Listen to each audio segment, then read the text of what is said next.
Okay, so welcome and congratulation. Exam आपने book कर लिया। मैंने बोला था ना, एग्जाम बुक करना आधा पेपर दे देना, इतना हेक्टिक होता है। लेकिन मुझे लगा है शायद इस दफा बुकिंग इजी हो गई है। मुझे लाइक इश्यूज नहीं फेस किए मैंने। क्या ख्याल है, इजीली हो गई है बुकिंग या कोई तगो दो करनी पड़ी है? शुबाना, सहार।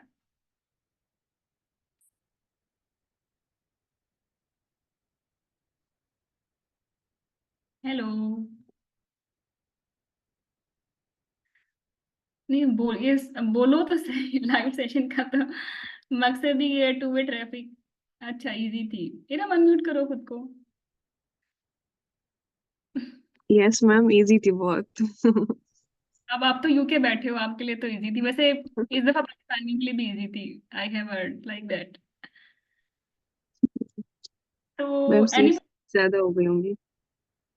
नहीं, यूके और नहीं, पाकिस्तान के अलावा मसले नहीं आते। पाकिस्तान में क्रेडिट कार्ड, डेबिट कार्ड, या थोड़े से बच्चे स्लो भी हैं इतना।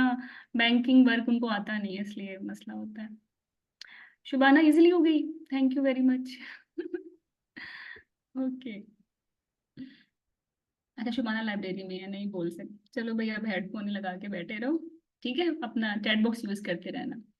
वैसे सच सच बताऊं शुबाना, पढ़ाई वैसे होती लाइब्रेरी में बड़ा अच्छा माहौल होता है। आप में से भी जो लोग लाइक जिनके पास ये फैसिलिटी और ऑप्शन है, easily if they can manage to go in library, library जाके पढ़ें तो अच्छा होता है। बहुत प्रोडक्टिव टाइम गुजरता है। एक तो वो माहौल होता है, और दूसरा आप अपनी स्टडी टेबल से यूज टू हो जाते हो, स्टडी इन्वायरमेंट से यूज टू हो जाते हो। बड़ा अच्छा दिमाग चलता है।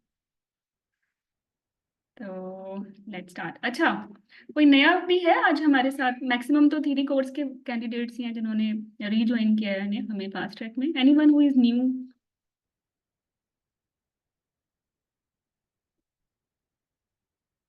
Who is new? अच्छा, इरम। इरम, आप नहीं, न्यू नहीं हो। आप I think 15 days back you have joined us in comprehensive course. Okay, चलें। मैक्सिमम लाइक मैं जानती हूँ आप में से मेजोरिटी को। कोई नया है तो भी ठीक है, इंट्रो कर लेते हैं, वरना फिर इंट्रो में टाइम नहीं लगाते। क्या ख्याल है? मैं अपना इंट्रोडक्शन सदर। अच्छा, मेरा नाम महजुबीन हिरा है, और मेडोमी लर्निंग प्लेटफॉर्म से मैं टीच करती हूँ MRCOG 1, 2 and various other MCPS FCPS like courses.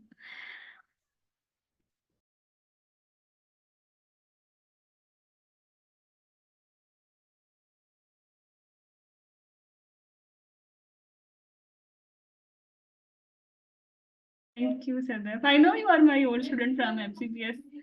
चलो, कुछ हाले दिल कहना है तो कह ले जल्दी जल्दी। फिर स्टार्ट करें।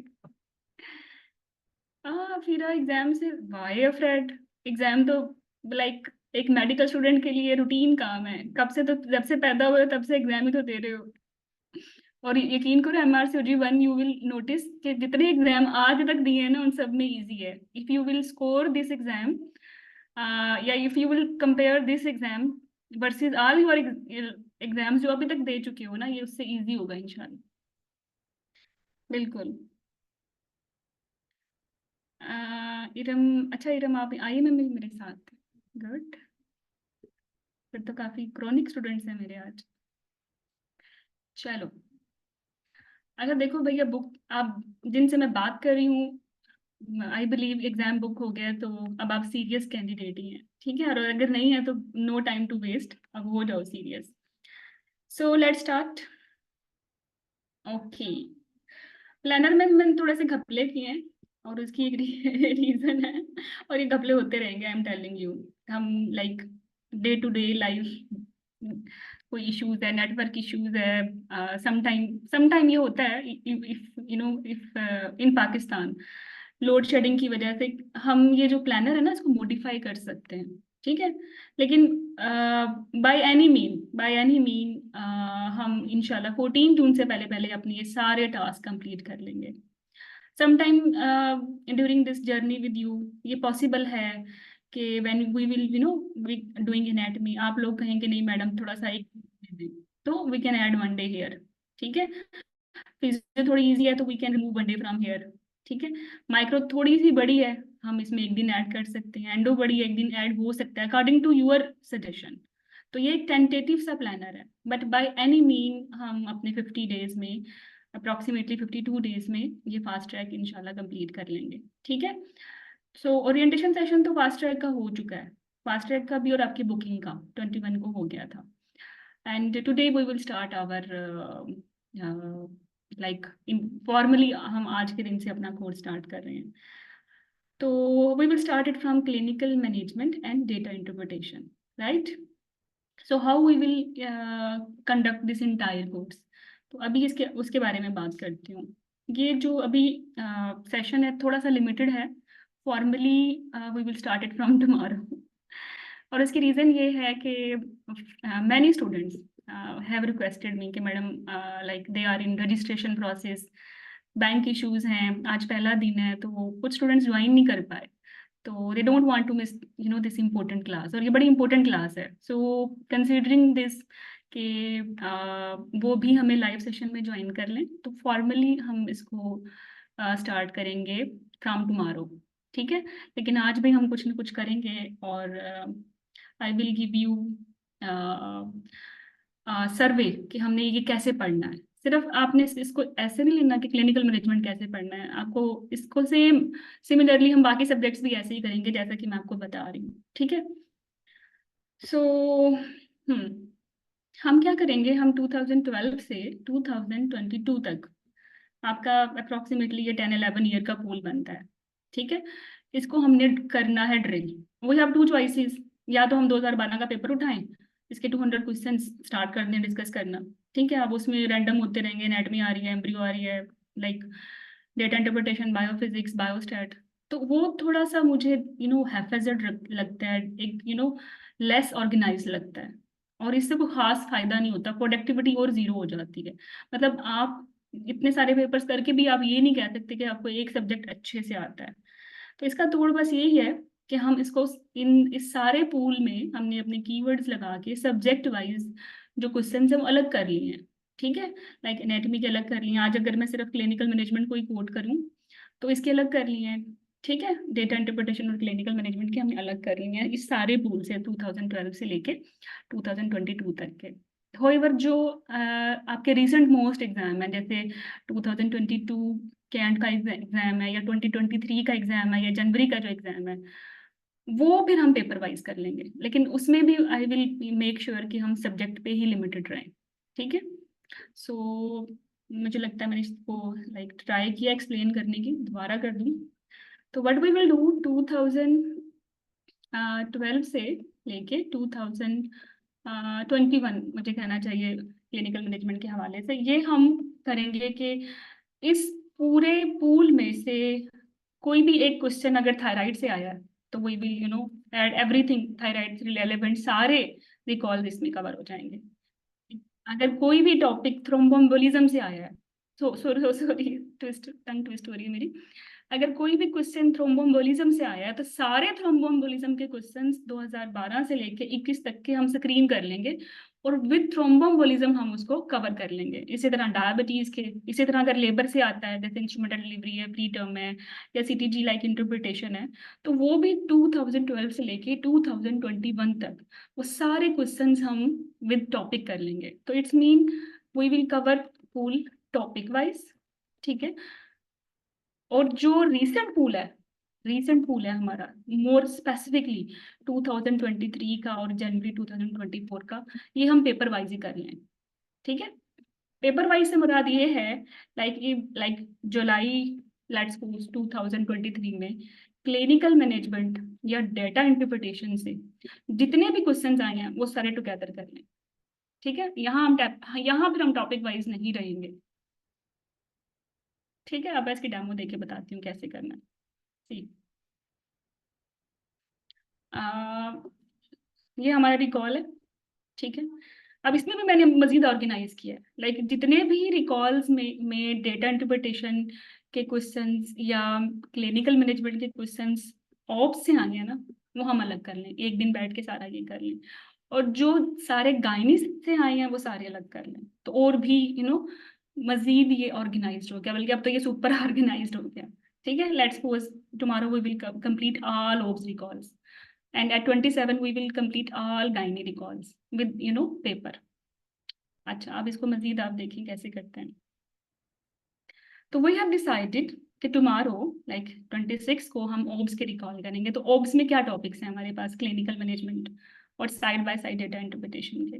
ठीक है, सो इसमें जो हॉट फेवरेट कॉलेज के जो टॉपिक्स हैं फीटो मैटरनल मेडिसिन में, ओब्स में, उसमें डायबिटीज, कार्डियक डिजीजेस, इसकी जो मैनेजमेंट है स्पेसिफिकली लेबर के हवाले से, हाइपरटेंशन की वेरियस जो वैल्यूज हैं डेटा इंटरप्रिटेशन के हवाले से और मैनेजमेंट, एस्थमा इसकी various values, obs cholestasis, various time of delivery और इसके जो लाइक स्टेजिंग है, कैटेगरीज हैं वो, एनीमिया की टाइप, स्टेजिंग, टाइपिंग वो, थायराइड डिजीज इसकी लैब्स इंटरप्रिटेशन वो डेटा के साथ है, मैनेजमेंट या कुछ ड्रग्स और फीटल इम्प्लीकेशंस वो, और थ्रोम्बोम्बोलिज्म की स्कोरिंग और इसके सारे डेटा इंटरप्रिटेशन के क्वेश्चंस, और लेबर मैनेजमेंट स्पेसिफिकली वो सब हम ओब्स में करेंगे। और ओब्स में भी more specifically we will cover them topic wise.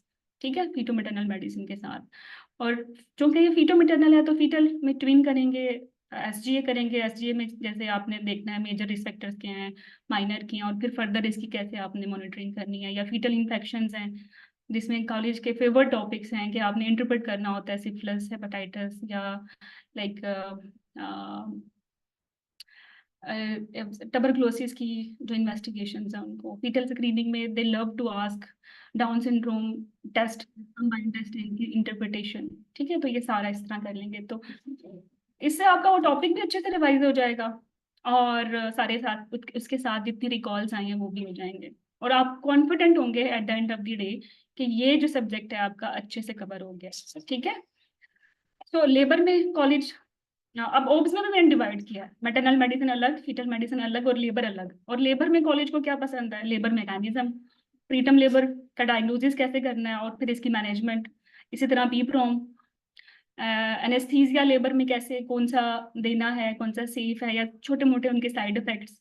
ठीक है, labour complications like shoulder dystocia आ जाता है, cord prolapse, inversion, maternal collapse, ये सब चीजें, या सीपीआर मैटरनल और newborn, monitoring CTG data interpretation के साथ, और न्यूबर्न लाइक मेकोनियम केयर करना है बाद में, या कुछ फॉलो अप करना है, डायबिटिक बच्चा पैदा हुआ है उसको कैसे देखना है। ठीक है, इस तरह के लाइक हर पीस बच्चा पैदा हुआ है उसको कैसे देखना है, वो सारी चीजें हम इस तरह कर लेंगे। तो इस तरह करके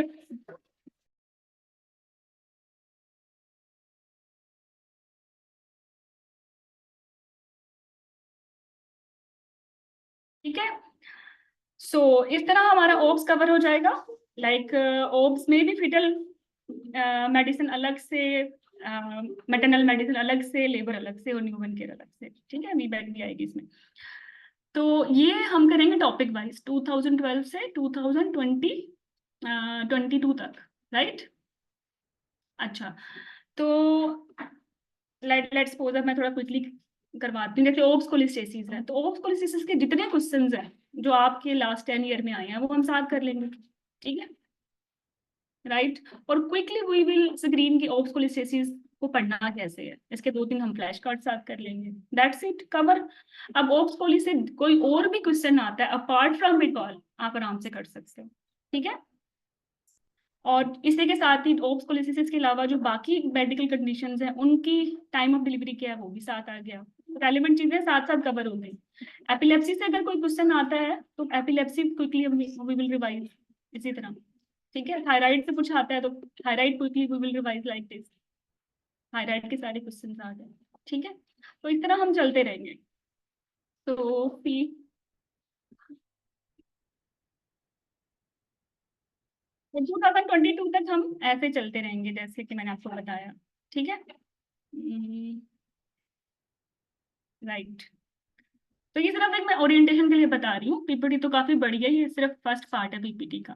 सिकल सेल डिजीज की जितनी क्वेश्चंस हैं, थ्रोम्बोम्बोलिज्म के जितने आएंगे, कार्डिक के कितने आएंगे, हेपेटाइटिस, सिफिलिस, सीएमवी, हर्पीस की इंटरप्रिटेशन जहां जहां आएगी, सर क्लास जहां जहां आएगा, सर्जरी के क्वेश्चन सारे इकट्ठे कर लेंगे और साथ में सर्जरी को क्विकली रिवाइज कर लेंगे, पोस्ट ऑप कॉम्प्लिकेशन इकट्ठे कर लेंगे और क्विकली रिवाइज कर लेंगे, मैटरनल कोलैप्स क्विकली रिवाइज कर लेंगे और इसके इसके रिकॉल्स कर लेंगे, फेटल एनोमलीज क्विकली देख लेंगे, मॉनिटरिंग सीटीजी देख लेंगे, फिर लेबर में फर्दर पोरियो प्रीटर्म देख लेंगे, इसी तरह हाइपर एमेसिस, अर्ली प्रेगनेंसी को क्विकली देख लेंगे जिसमें मिसकैरेजेस आ जाते हैं, हाइपर एमेसिस और एक टॉपिक कॉलेज फेवरेट है।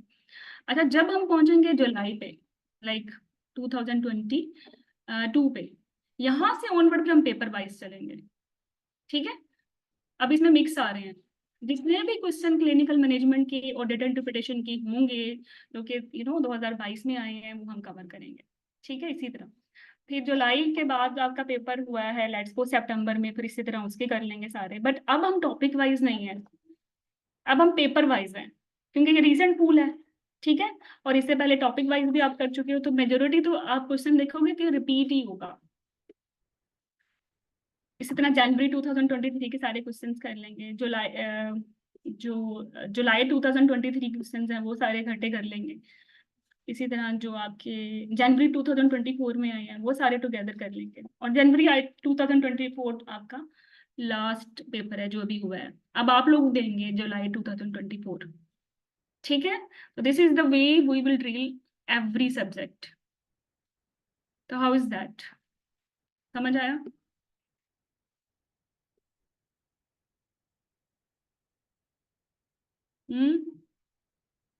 व्हाट यू से? जी मैम, समझ आ गई है।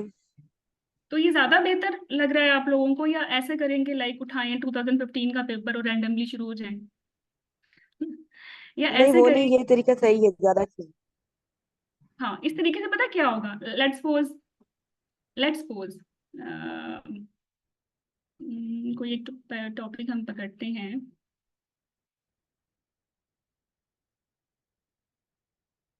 हाँ, जैसे हम ये एक टॉपिक पकड़ लेते हैं सिरालोजी का। अब इसमें लाइक हेपेटाइटिस का एक क्वेश्चन आया है ना, ये क्वेश्चन इसको इंटरप्रेट कर लिया, लेकिन क्विकली हम हेपेटाइटिस को स्टैंडर्ड वे में कैसे अप्रोच करना है इसकी सिरालोजी को, वो भी देख लेंगे। तो इन केस अगर इस ऐसे रेलेवेंट एक दो न्यू क्वेश्चंस भी पूल में आते हैं तो you will be able to drill it. तो टॉपिक वाइज मुझे लगता है ज्यादा बेहतर रहेगा। तो अगर आप लोग एग्री करते हो तो वी विल कंटिन्यू दिस। हम्म, चलो, I am waiting for your response now.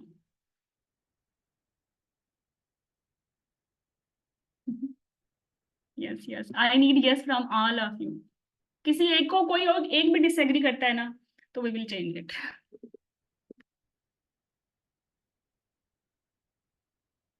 शुभाना, मेरी विश नहीं है, एक्चुअली जो स्टैंडर्ड तरीका है ना इतना बड़ा रिकॉल का पूल कवर करने का, वो यही है। और हमारा जो माइंड है वो डस्टबिन थोड़ी है कि हम उसमें पेपर वाइज सीधे इनकम्प्लीट क्वेश्चन रट्टा मार के कीज को फेंकते रहें। हम इसको ऑर्गेनाइज तरीके से अपने माइंड में शेल्फ बना के रखेंगे, तो एग्जाम वाले दिन उसमें से बाहर निकाल सकते हैं ना। वो एग्जैक्टली न्यू के ब्लैक ट्राउजर मीडियम साइज का किधर रखा है, क्योंकि हमने सारे मीडियम साइज के ब्लैक ट्राउजर कपबोर्ड में एक ही जगह पे रखे हैं, ठीक है। चलो, so I wish I could start from today, but as I told you, students हमें ज्वाइन करेंगे आज बिकॉज सब्सक्रिप्शन जो है रजिस्ट्रेशन इश्यूज चल रही हैं, और तो I think we should respect them ना, वो भी लाइव सेशन में हमें ज्वाइन करें, तो we will properly start it from tomorrow, ठीक है। ऐसा ना कि लॉक लगा दें और ओपन ना। अच्छा, वैसे एक बात तुमने पते की है मिस्टर एमजे शेख, बिल्कुल लॉक लग जाता है। और ये लॉक पता है कब लगता है, जब एग्जाम से एग्जैक्टली जो पिछला एक हफ्ता था वो आप लाइक अच्छे तरीके से प्रोडक्ट उसको ना पॉजिटिव वे में प्रोडक्टिव वे में यूटिलाइज ना करो, मतलब रिवाइज ना करो, एग्जाम वाले दिन टाइम पे ना पहुंचो, और सो के ना जाओ। तो ये तीन चीजें ऐसी हैं जिससे वाकई लॉक लग जाएगा, कुछ भी नहीं निकाल पाओगे एग्जाम वाले दिन, जो चीजें आती भी है ना वो भी नहीं आती फिर। अच्छा, मिसिज एमजे शेख, मुझे लगा आप देखो तुमने नाम ही इतना लिखा हुआ रैंडम सा, तो मुझे समझ नहीं आया, पॉलिटी। तो मैं बता दूंगी, नो वरीज। आपका जो मेरा मेरे साथ तो चलता ही रहेगा आपके साथ। मैं आपका लूंगी क्लिनिकल मैनेजमेंट और डेटा इंटरप्रिटेशन। बाकी जो आपके सब्जेक्ट्स हैं, डॉक्टर मारिया आपको लेके चलेंगे। आपको मेजोरिटी तो पता ही है ना वो कैसे डिस्कस कराती हैं। एक आपकी प्री कोर्स एक ड्रिल कल भी हुई है शाम को, है ना? स्कोर्स करवाए थे उन्होंने। स्कोर इसलिए उन्होंने करवाए थे लाइक डिस्कशन पे, क्योंकि दे टेक टाइम। कैंडिडेट्स को कॉपी पेंसिल उठानी होती है, तो जब लाइव लेते हैं तो फिर वो बहुत टाइम लग जाता है। तो ऐसे क्वेश्चन जैसे बायोस्टैट है, या जो जिसमें डेटा को इंटरप्रेट करने के लिए कैंडिडेट को टाइम चाहिए, सेल्फ टाइम चाहिए, तो वो डिस्कशन में ज़्यादा बेहतर होते हैं कि हम टेलीग्राम पे वो क्वेश्चन पोस्ट करें और आपको लाइक टाइम मिले उस पे रिस्पॉन्स देने का, और फिर आपको की मिले और फिर आपको सोल्यूशन मिले। अगर हम इसको लाइव ले लें तो फिर अगर एक भी बच्चे को सेंसिटिविटी निकालनी नहीं आती ना, तो वो पूरा सेशन आगे लेके जाने ही नहीं देता, और उसी को ही सेंसिटिविटी समझाते समझाते 1 घंटा लग जाता है। तो इस तरह के क्वेश्चंस जो टाइम टेकिंग है, जिसमें आपने खुद एफर्ट ज्यादा करनी है, ठीक है, तो वो इस तरह हम डिस्कशन पे लेते रहेंगे। और बाकी आपके साइड बाय साइड चलेगा सारा, लाइक टेलीग्राम डिस्कशन भी साइड बाय साइड चलेगी और आपके जूम सेशन भी। हाँ, और एग्जाम से एग्जैक्टली 10-10 डेज बिफोर हम एक और ड्रिल करेंगे सारे सब्जेक्ट्स की, जिसको हम रोज एक सब्जेक्ट करेंगे और उसको क्विकली रिवाइज कर लेंगे, तो बिफोर एग्जाम 2 दफा रिवीजन हो जाएगी। मारिया भी अपना प्लानर शेयर कर देंगी। बट मेरा प्लानर ये है कि कल मैं आपको ओब्स के रिकॉल्स कराऊंगी, और 27 को मैं सारे गाइनी के विद पेपर्स करवा दूंगी, ठीक है? और फॉर्मेट मैंने आपको बता दिया कैसे कराएंगे। चलो, रिक्वेस्ट आई है कि 1-2 क्वेश्चंस करा दूं। ओके, चलो 1-2 टॉपिक्स कर लेते हैं। What is our first topic? अच्छा, ऑब्स कोलिसेसिस। ऑब्स कोली अच्छा, आप बताओ, ऑब्स कोलिसेसिस का सिनेरियो एग्जाम में लंबा सारा सिनेरियो था, ठीक है? उसमें पेशेंट को रैश नहीं था, लेकिन इचिंग थी 38 वीक्स पे, और बाइल एसिड 42 दिए गए हैं। मिलीमोल में होता है, यूनिट यूनिट भी याद रखना। समटाइम बच्चे जब रिकॉल करते हैं ना एग्जाम के क्वेश्चंस को, तो कुछ मिस्टेक्स भी हो जाते हैं, लाइक यूनिट्स भूल जाते हैं, 1-2 वर्ड भी भूल जाते हैं, तो नो वरीज, हम उसको बैलेंस करते रहेंगे साथ। तो कैसे करना है? ऑब्स कोलिस्टेसिस में अगर बाइल एसिड 42 है और पेशेंट 38 वीक्स पे है, what we should do?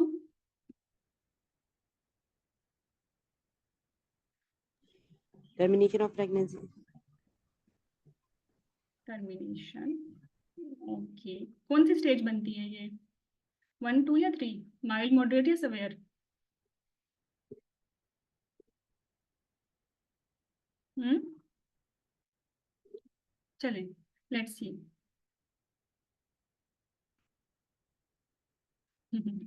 Termination. अच्छा, लास्ट टाइम ये जब ये एग्जाम में क्वेश्चन आया था, तो कैंडिडेट्स ने जो इसके साथ लगाया था फलसफा, वो ये था कि मैडम हम टर्मिनेट क्यों करेंगे, तो लाइव बच्चा है। भाई, टर्मिनेशन, प्रेगनेंसी की टर्मिनेशन को इंडक्शन भी बोलते हैं। जब इंडक्शन करते हैं तो प्रेगनेंसी टर्मिनेट नहीं हो जाती, बच्चा हाथ में आ जाता है। तो why to take it so much serious? Early pregnancy termination नहीं है, ये 38 पे टर्मिनेशन है। और क्यों 38 पे टर्मिनेशन है, ठीक है, मैं बताती हूँ अभी। दूसरा क्वेश्चन ले। 36 वीक्स पे पेशेंट है, ऑब्स कोलिसेसिस की, अगेन इचिंग है उसको, और उसके एएलटी बहुत ज्यादा है, 300। अब इसमें क्या करें? 36 वीक्स पे एएलटी 300 है, बाइल एसिड नहीं दिया, व्हाट वी शुड डू? ये ट्रिकी क्वेश्चन है वैसे। जब एग्जाम में आया था तो ये बच्चों ने टफ टाइम दिया था इस क्वेश्चन में।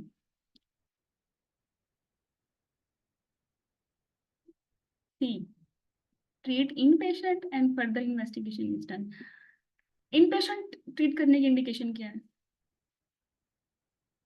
When to admit, admission indication क्या है उसको लिसेसिस मैम, में? Outpatient and further investigate. ALT raised है। हाँ, तो एएलटी जिसका भी रेस होगा तो उसको हम एडमिट कर लेंगे, और एडमिशन से एएलटी कम हो जाएगा। आउट पेशेंट ऐसे ट्रीट करें। चलो ठीक है, लेट्स सी। अभी तो आपने ऑब्स कोलिसिस देखते हैं, आउट पेशेंट करना है, लेकिन क्यों? Let's see. देखो ओप्स कोलिसेसिस की ना 3 स्टेजेस हैं, mild, moderate and severe, right. तो आप इसमें आपने 9 का फिगर याद रखना है, 9, 39 तक है तो माइल्ड है। हमारी पहले केस में 42 था, ठीक है, 39 के बाद आ रहा है ना, और अगर 99 तक है तो 2 है। तो जो हमारा केस था वो 2 में फॉल कर रहा है, और वो क्वेश्चन 38 पे थी, तो हमने टर्मिनेट कर दिया था ना, 38 तक ही लेके जाना है मॉडरेट आईसीपी को, ठीक है। और क्यों लेके जाना है, क्योंकि 38 से आगे लेके जाएंगे तो स्टिल बर्थ का रिस्क बढ़ जाएगा। तो हम नहीं चाहते स्टिल बर्थ हो ऑब्स्कुलेसिस में, तो 38 पे डिलीवर कर देंगे। 38 अगर आपके ऑप्शन में नहीं है तो 39, ठीक है, या ये 39 में नहीं है तो जो क्लोजेस्ट हो 38 39 के। तो मैंने बोला ना 9 का फिगर याद रखना है, तो 39 तक माइल्ड है, 99 तक मॉडरेट है, ठीक है, और 99 से ज्यादा है तो क्या हो गया, सवेयर। तो you just have to remember 9, 39 mild, more than 39 moderate, till 99 और मोर देन 99 सवेयर। और फिर आपने इसको स्टार्ट करना है 35 से लेके 40 तक, ठीक है। 35 36 पे सवेयर टर्मिनेट कर देंगे, 37 इसमें से रिमूव कर दें, ठीक है, जस्ट रिमूव 37, बट लेफ्ट 38 39, 38 39 पे मॉडरेट टर्मिनेट कर देंगे। उसके बाद क्या आता है 40, 40 पे माइल्ड टर्मिनेट कर देंगे, ठीक है, इजी पीजी। तो इस तरह करने से आप सिर्फ एक क्वेश्चन सॉल्व नहीं कर सकते, आप बहुत सारे जो आईसीपी पे आ सकते हैं आप सॉल्व कर सकते हैं, राइट। हमारा क्वेश्चन यहाँ था कि पेशेंट को जो डायग्नोसिस बना था, अब देखो ये डेटा इंटरप्रिटेशन में आता है, they have given you bile acid value 42, आप इसको इंटरप्रेट करें कौन सी स्टेज बनती है, स्टेज 2 बनती है, मॉडरेट बनता है। फिर उसके साथ उन्होंने पूछा है क्लिनिकल मैनेजमेंट, कि इसके साथ क्या करना है, टर्मिनेट करना है इसको, 38 से आगे लेके नहीं जाना। क्यों लेके आगे नहीं जाना, बिकॉज स्टिल बर्थ का रिस्क है। Got it, okay. Next question था कि पेशेंट की ALT 336 पे और बाइल एसिड नहीं दिए। अब मुझे ये बताओ कि ओप्स कोलिस्टेसिस की जो सेवेरिटी है वो किस पे डिपेंड कर रही है, बाइल एसिड पे या ALT पे, tell me.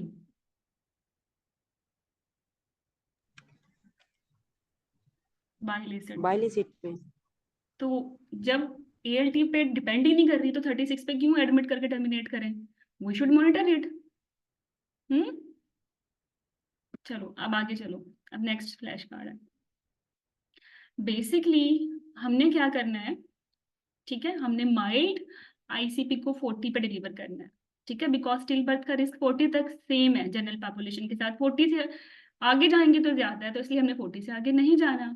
होएवर pre term labour का रिस्क सेम है, वो नहीं बढ़ता माइल्ड आईसीपी में, और 800 भी नहीं देते माइल्ड आईसीपी में।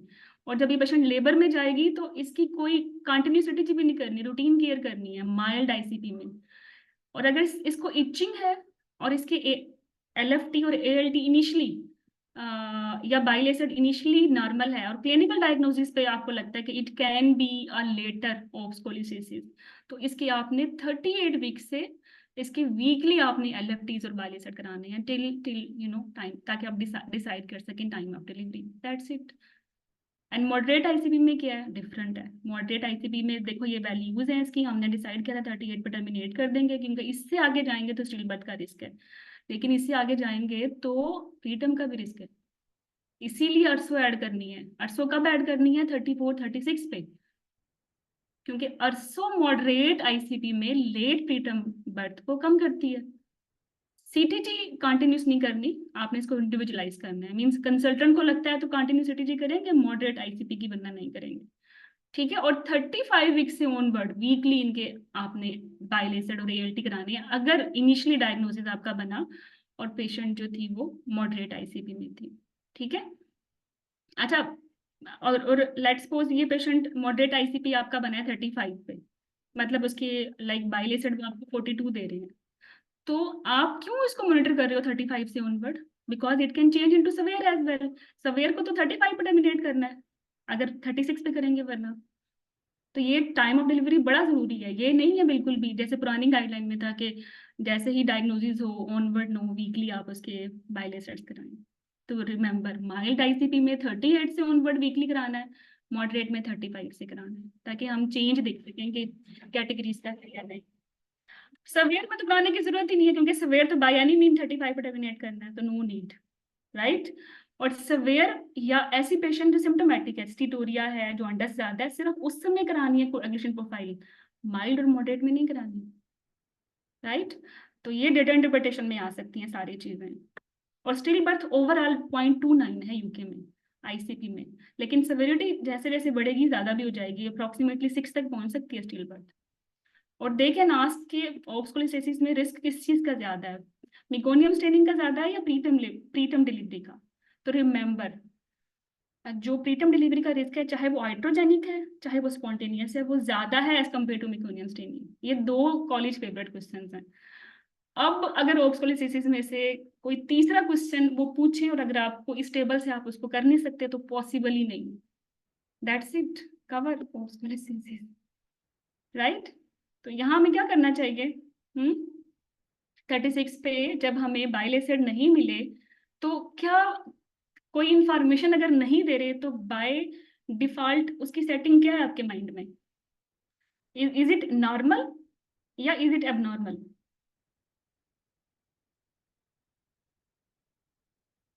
It is always normal. अगर आपको वो कोई चीज कोई फाइंडिंग नहीं देते, डू नॉट अज्यूम कि वो पॉजिटिव है, assume it normal. If it will be abnormal, they will give you as a buzzword. तो इट्स मीन 36 वीक्स पे बाइल एसिड अगर नॉर्मल है तो क्या करना है, ट्रीटमेंट करनी है एज आउट पेशेंट, क्योंकि अगर नॉर्मल है तो हम 40 तक लेके जाएंगे और फर्दर इन्वेस्टिगेट करना है। क्या इन्वेस्टिगेशन करनी है, 38 से ऑनवर्ड वीकली इसके एएलटी और बाइल एसिड करनी है, दैट्स इट। Got it. तो आपको ये समझ आ गई, अब रट्टा नहीं लगाना पड़ा, आपको समझ आ गई कि ये की क्यों है। और मेजोरिटी एएलटी 300 देखते ही बैठ के जाती है और इन पेशेंट ट्रीटमेंट करके आती है। Don't do this please. Okay, चलो। तो एज आई मैंने कैंडिडेट्स जो आज ज्वाइन कर रहे हैं उनसे प्रॉमिस किया कि लाइव सेशन के साथ लूंगी, तो फर्दर हम कंटिन्यू कल करेंगे बाकी मेंटल हेल्थ डिसऑर्डर के साथ। और let me know if any query. I think this way will suit you. Meconium staining versus still birth दोनों ही होते हैं ऑब्स्कुलोसिस में, लेकिन सॉरी 3 चीजें हैं, स्टिल बर्थ, मेकोनियम स्टेनिंग और प्रीटर्म डिलीवरी। लेकिन इन तीनों में जो मैक्सिमम है ऑब्स्कुलोसिस में वो आइट्रोजेनिक या स्पॉन्टेनियस प्रीटर्म बर्थ है। ठीक है, ये तीनों ऑप्शंस आती हैं कि ऑब्स्कुलोसिस में मैक्सिमम रिस्क बता दें।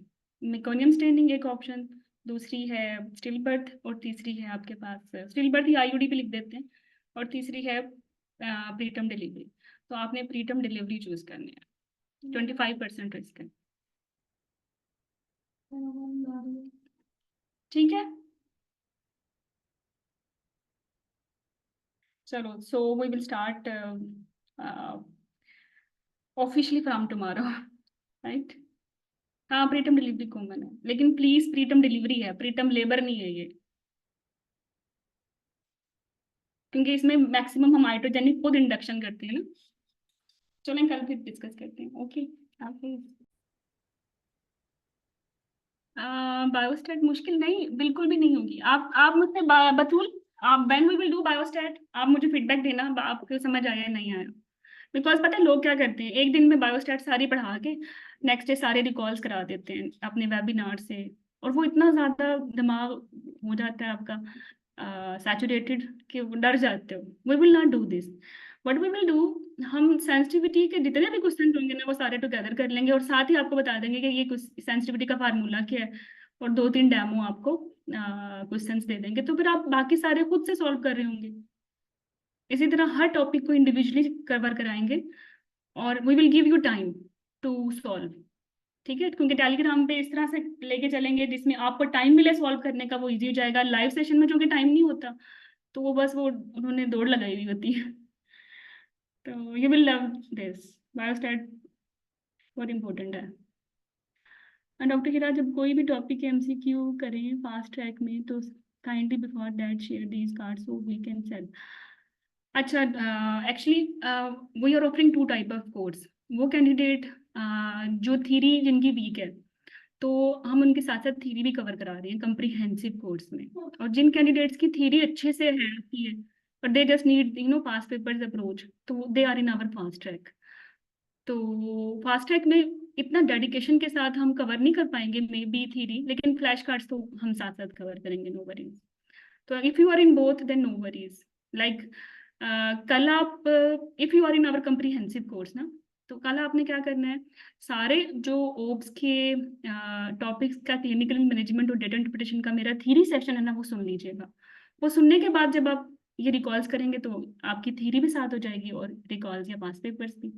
तो हर सब्जेक्ट आपने ऐसा ही करना है, ठीक है। साइड बाय साइड उसी सब्जेक्ट की आपने थ्योरी रिवाइज करनी है, या फास्ट पे लगा के वीडियो 2x पे लगा के सुन लें अगर पढ़ने को दिल नहीं चाह रहा। और एक बात बताऊं, जो सुनी हुई मेमोरी होती है वो ज्यादा अच्छी होती है। लाइक अगर आप एक टॉपिक पढ़ते हो ना, और वही टॉपिक अगर आप सुनते हो, तो सुनना ज्यादा प्रेफर क्या करें, वो माइंड में बैठ जाती है बात। तो आई विल सजेस्ट कि फास्ट मोड पे लगा के क्लिनिकल मैनेजमेंट के मेरे गायनी ओम्स के दोनों सेशन सुन लें थ्योरी के, before this we will start fast paper. तो you will not miss any question. समझ आ गई है? Same for immunology. कुछ कार्ड्स कंप्रीहेंसिव होंगे, क्योंकि थ्योरी में तो बहुत डिटेल में हम पढ़ते हैं ना, तो फास्ट ट्रैक में हम फिर वो थोड़ा सा फास्ट रहते हैं। तो इसी तरह जो कार्ड्स हैं वो भी थोड़े से कंडेंस्ड हो जाएंगे, ताकि इंफॉर्मेशन जो है वो एक ही पेज पे हो। जैसे अभी आपने ऑब्स्कुलोसिस देखा है, देखो डेटा इंटरप्रिटेशन और क्लिनिकल मैनेजमेंट से दोनों से 40 तक क्वेश्चन आते हैं। और 40 क्वेश्चन से मुराद ये है कि आपके पेपर का पूरा 1/4 इन्हीं दो सब्जेक्ट से आएगा। तो इसको हमने डिटेल में करना है ना, तो लेंथी थोड़ा सा तो होगा, क्वेश्चन भी लेंथी हैं, और इनकी लाइक थ्योरी भी slightly as compare to other subjects lengthy है। और आई थिंक इसकी वर्थ भी है करने की।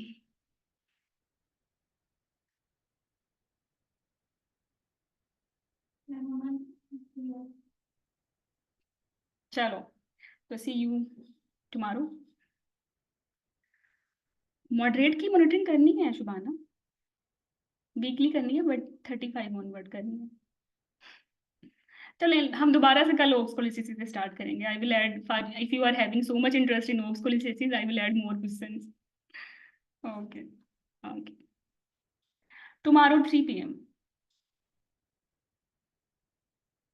क्या आंसर, फिर आपका क्या क्वेश्चन था? Sorry I forget to read. अब आप लिख दो, मैं अब आंसर कर देती हूँ।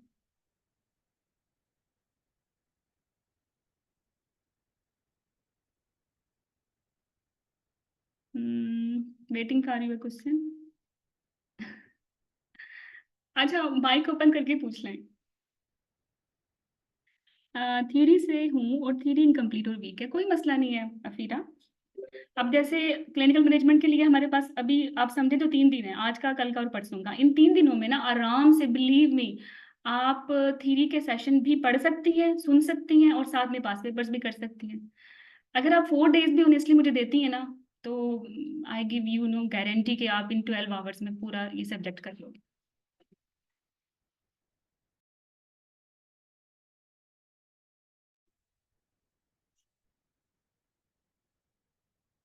और नो वरीज, अगर आप थ्योरी कोर्स नहीं भी लिया होगा, तो जहां से थ्योरी की है ना किसी ने भी, वो भी इसी तरह कर सकता है कि जिस दिन हम पास पेपर्स उस सब्जेक्ट के करेंगे ना, तो वो साइमल्टेनियसली अपने थ्योरी सोर्सेज से रिवाइज कर ले।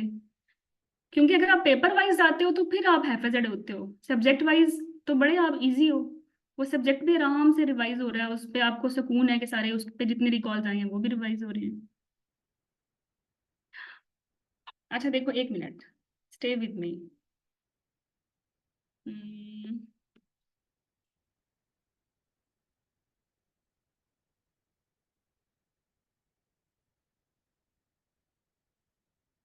कुछ नजर आ रहा है आपको? स्क्रीन पे कुछ नजर आ रहा है? Can you see?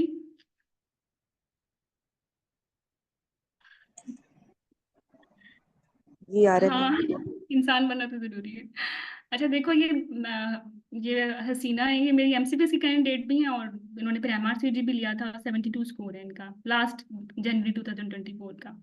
But she is think मैंने एमआरसीजी का के लिए सिर्फ 40 डेज में तैयारी की थी, अल्हम्दुलिल्लाह 72 67 पे पास था। पास हो गई है ना यार, हो जाओगे तुम लोग, 52 में। हाँ ना, जो थी वो हमारी जो है पब्लिक ग्रुप से थी। हाँ, डॉक्टर बुलेश की स्टोरी तो इतनी इंपॉर्टेंट है। इनका एग्जाम दोबारा लिया है आरसीओजी ने, क्योंकि जब इनका एग्जाम लाइक इन्होंने पेपर 1 किया, अपना पेपर 2 कर नहीं पाई, और वो due to college fault and हो गया। और फिर लाइक रिजल्ट भी आ गया, जिन्होंने जनवरी में दिया था, तो फिर कॉलेज ने इनका एग्जाम मार्च में लिया। एंड आप खुद सोचें कितनी डिप्रेशन थी। और जिस दिन इनको एग्जाम की डेट थी ना, उस दिन पाकिस्तान में इलेक्शन थे।